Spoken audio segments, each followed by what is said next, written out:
సంఘాన్ని కట్టాలి. అంచకాలములో సంఘంలో ఏమున్నది అంటే యెజబెలు ఆత్మ ఉంది.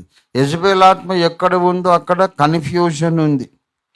ఈ కన్ఫ్యూజన్ తొలగించాలి. ఇది రైట్ కావచ్చు, అది రైట్ కావచ్చు, ఏదన్నా రైట్ కావచ్చు. ఇదే రైట్ అని మనం చెప్పలేము, చెప్పకూడదు. ఇది ఖచ్చితంగా పచ్చిగా చెబుతున్న పచ్చి యెజబెలు ఆత్మ ఇది. You should not be clear and confident about what you believe, because many scholars are different, are having different opinion. చాలామంది పండితులకు వేరే వేరే అభిప్రాయాలు ఉన్నాయి. ఇది ఒక్కటే సత్యమని నువ్వు ఎలా చెప్తావు? అలా చెప్పకూడదు అనే పాయింట్ మీద ఉన్నోరులే ఈ లూసిఫర్ థియాలజికల్ ఫోరం. వాళ్ళ మెయిన్ బాధ ఏంటంటే ఏ బోధకుడు ఇలా మాట్లాడలేదు.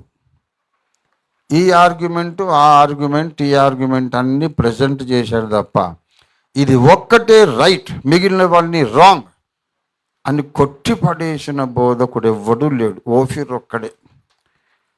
ఆఫ్టర్ ఆల్ ఐటీఐ వీడికి ఇంత కాన్ఫిడెన్స్ ఏంటి? ఆ కాన్ఫిడెన్స్ లేకుండా చేస్తాం అని వీళ్ళు పూనుకున్నారు. ఇప్పుడు వాళ్ళు సాధించగలిగేది ఏంటి? పోనీ ప్రీ ట్రిబ్యులేషనే కరెక్ట్ అని నిరూపించమయ్యా, ఒక బుక్ రాయి, దాని మీద మాట్లాడుతున్నాడు. మాకట్లా ఒక అభిప్రాయం ఉండదండి అని చెప్తే సిగ్గు లేకుండా. అంటే నీకంటూ ఒక అభిప్రాయం లేకుండా ఉండడమేనా రైట్ థియాలజీ అంటే?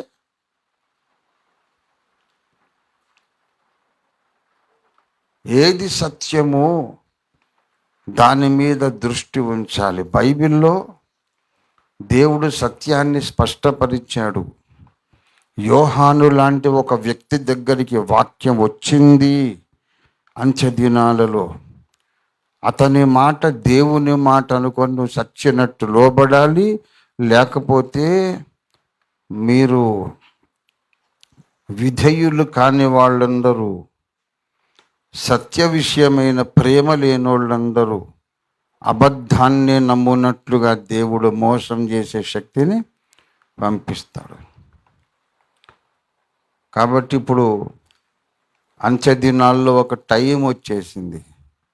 The whole world will be divided for Ranjith Ophir or against Ranjith ఓఫీర్.